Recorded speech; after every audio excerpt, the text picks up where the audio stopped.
Welcome back to the Engineered Angler. You know, it's hard to beat the simplicity and overall productivity of a little tiny minnow crankbait. These little flat-sided lures are so easy to make and so easy to fish. It's hard not to be tempted to fill your tackle box with these things. They might not catch the biggest fish in the lake, but you're going to get a lot of action with these little lures. But because I'm always looking for a way to show the construction of a lure in the simplest possible way so that people who are just getting into it and don't have a whole lot of tools and don't have a whole lot of raw materials laying around can get into it and build a nice lure that not only looks good but actually catches fish. So today we're going to use a simple material that you probably have laying around the house, or you'll just have to save up as you eat popsicles.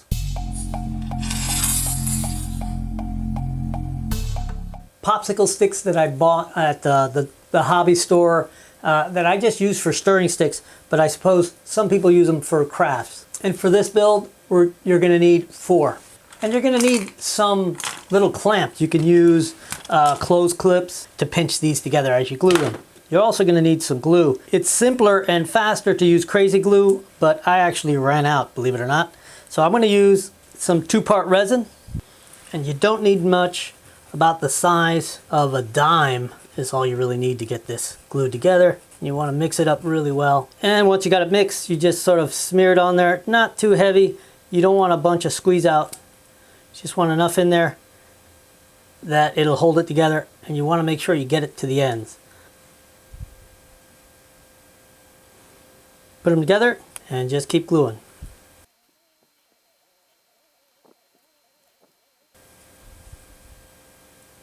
Alright, now once you have the last piece on there, you want to make sure that they're relatively well aligned, and then you want to put your clips on. Now the alignment lengthwise is not as important as the alignment this way, laterally. You don't want them like offset, because then you'll have to sand down a lot of wood just to get the top and bottom even. So I'm going to go ahead and wipe off some of the squeeze out. And if you're a little concerned that it might shift and get out of alignment while it's setting, you can always put a clip across the top and bottom. And this, we're just going to have to set aside and wait. But to be more efficient, I've already glued a set together, and all we got to do now is draw out the shape of the lure. I like to do my drawing on this blue painter's tape. And now I got a nice background to draw this lure on. All right, first I'm going to mark out 3 inches, and then setting this little T-square to 45 degrees, I'm going to draw a 45-degree line from that first point, and then a 45-degree in the other direction from the second point. So to get these lines, you don't really have to use any kind of angle finder. You can just sort of eyeball these in, and you should be just fine. It's not that critical. So I'm going to call this the head and this the tail. And because I want to keep as much material as possible, I'm not going to be taking much off to contour the shape of the body. So I'm going to come down and take about 1/3 of the thickness and shape this on up. And then I'm going to start way closer to the center of this thing to contour the tail. And you can see I'm just hand sketching here. So let's imagine the eye will be here. And to draw the little slot for your bib, you just use that same 45 setting, so it'll be 90 degrees to this angle, and we'll draw it back and give it a little bit of a gap. And now I'll leave this tape on, and I have an easy way to mark out and cut out everything I need. All right, so I've sharpened the pencil and redrew it because that other drawing was really messy. Okay, the next step is to make some cuts. All right, So typically I'll use my power tools, but I want to try to keep it simple and sort of make it more accessible to those who might not have a bunch of power tools. This is a little miter cut box, and you'll need some kind of mitering saw, typical back saw you use with this, but you can also use a hacksaw. So what I'm going to do is use the 45-degree cut guides on this box to cut those 45s that we set on the back and front. But I also need to cut the bib slot, and I'm going to do that using the 45 going this way. And the idea is to line up the saw blade right with the lip slot and just gently get it started. You want to try to get as square a cut as you can possibly get.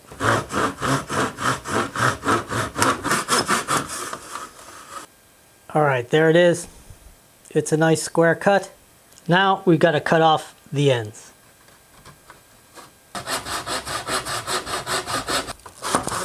All right. And now I'm just going to turn it around and cut that one. I hope you can see the little slot cut in there. We'll have to widen that slot quite a bit to get the bib to fit. But that's an easy thing to do. The next step is to get this contour shaped down at the head and at the tail. And it's easiest to just get started with a sharp blade and work your way down. And then we finish it all off with a bit of sanding. You can really take your time because it's actually pretty quick work anyway. I can get the rest of that with the sandpaper. Now for the back.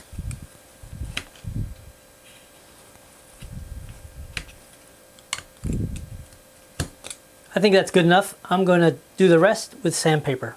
Now before I get too far along, I need to make sure that this bottom part, which I'm going to leave flat, is nice and smooth, because right here you can see that the little curved edges of the popsicle sticks kind of screw up that surface. So I'm going to go ahead and sand that flat. I'm just going to lay it on some sandpaper and rub it across.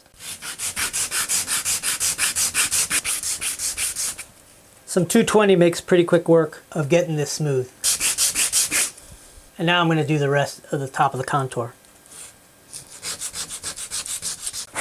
All right, so I'm pretty close to having this shaped in really well.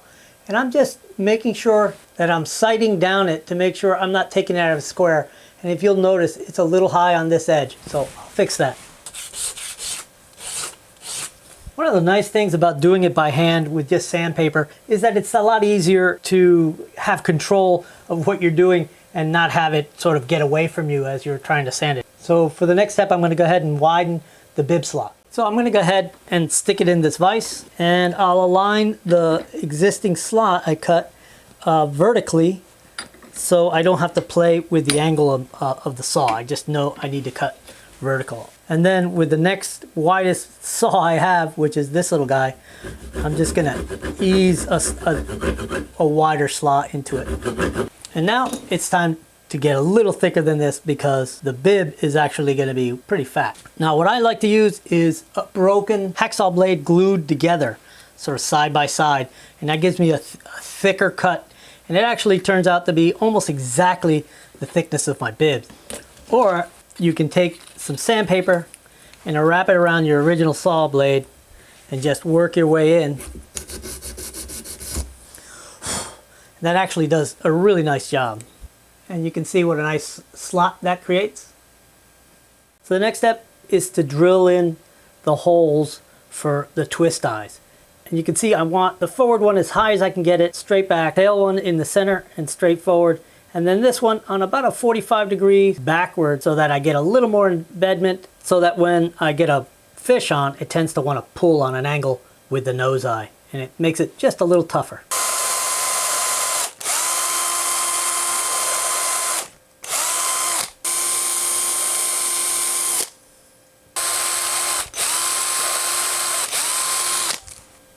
All right, we've got those holes drilled. Now we need to consider how we're going to contour the body in this direction.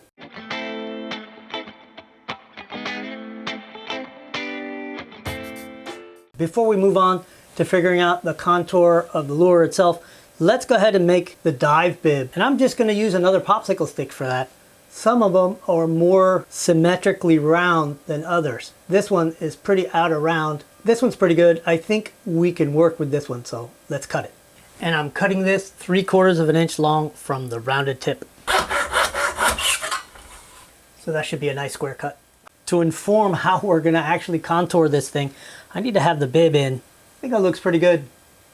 But you can see that I'm gonna need to leave the head the width of the bib.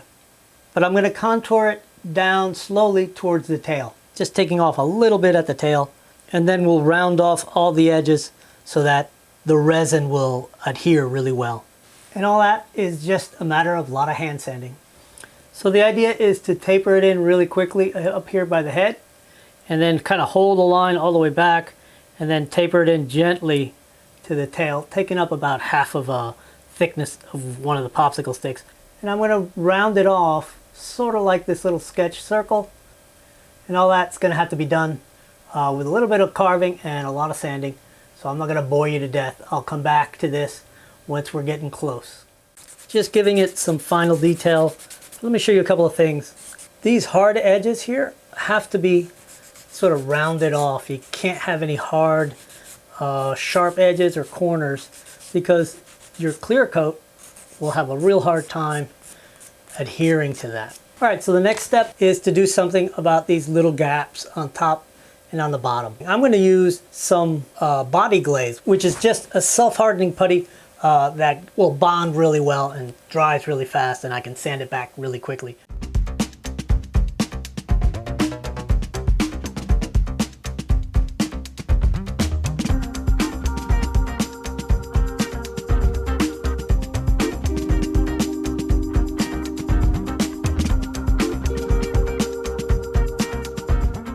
All right, so while that stuff sets, I'm gonna go ahead and make some twist eyes. And I'm using some stainless steel leader wire. This is the 124 pound point, 5.7 millimeters in diameter. I'm gonna put it in my safety wire twister. And I'm gonna twist it so it leaves me a really small eye.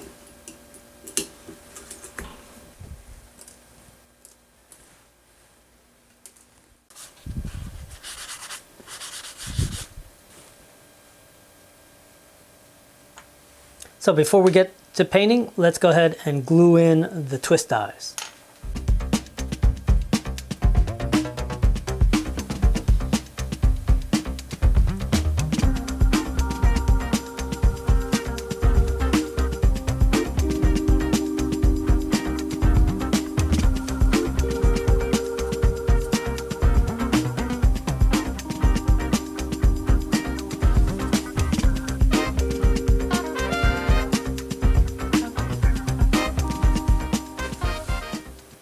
All right, to speed things up, I'm putting it in this little oven at 150 degrees Fahrenheit, and I'll leave it in there for about 15 minutes. That should get it good and set.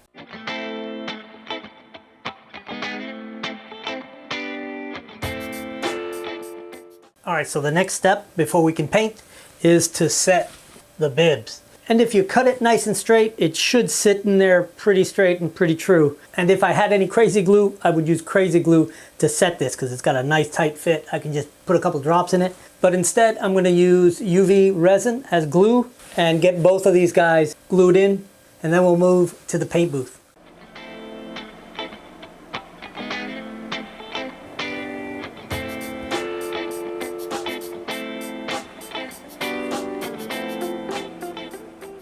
All right, we're ready to do some finishing, but I want to put foil on these.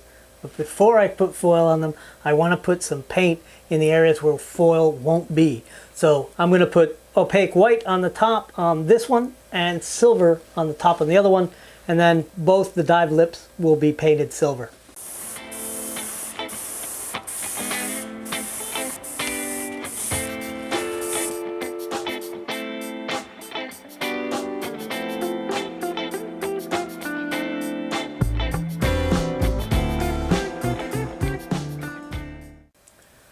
All right, I got that initial paint on there, and now it's time to put some foil on. Since the lure is flat on the bottom and pretty much flat on the sides, I'm just gonna wrap it around the three sides, the bottom and the two sides, and then I'll trim away what I don't need with a knife. I gotta trim back so the bib won't be in the way. Then I'm just going to mark the belly eye with just a press of the finger, and then I'll cut a little slot for it.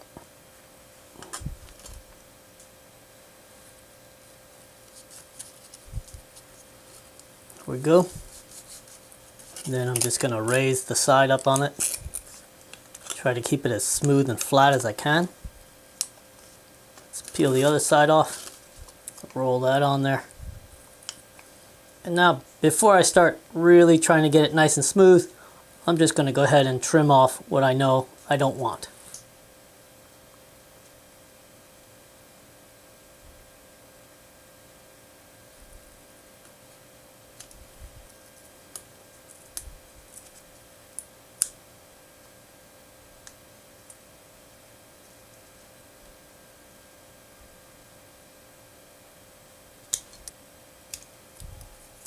So now I've got it nicely wrapped, and I'm just going to take a little tool that I use to burnish it. Now you can use a pencil or a little aluminum tube, and this polishes it out a little bit too. Alright, now that I have the foil on there, let's put a little bit of texture on there. And I'm going to use this knurling tool I made.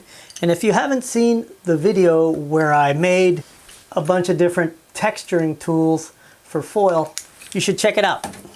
I'll put a link to it somewhere up here or up here. Just gonna try to keep the lure from moving. I just want it on the top half of the lure, or top 2/3.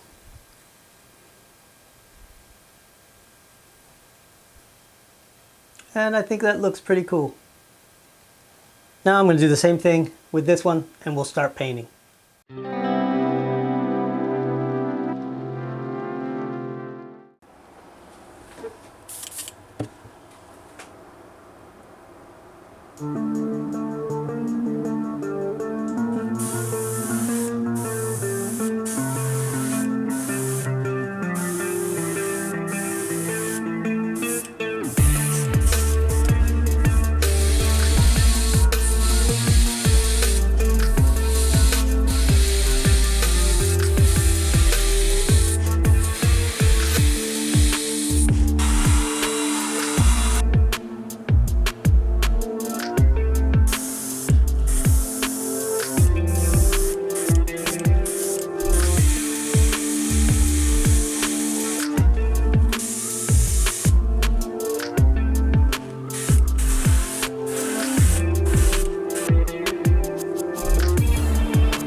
These are looking pretty nice. Pretty happy with the paint jobs. I wanted to do something that was a little more intense, brighter, and that I could use in salt water. Not much left to do. I'm going to go ahead and clear coat that and put it in the chamber. While these two are curing in the chamber, I'm going to take this little lure back down to the lake. There's plenty of sunshine left, and I'm hoping to catch a little bass or maybe a big bass. And just a reminder, if you're enjoying these kinds of videos, let me know, give me a comment, and hit that thumbs up. It really does help. And if you haven't subscribed, certainly subscribe. And stick around to the end, because when I pull these other two out of the chamber, I'll go ahead and take some nice photographs of them, and I'll have a short slideshow of the lures at the end. I'll see you on the next video.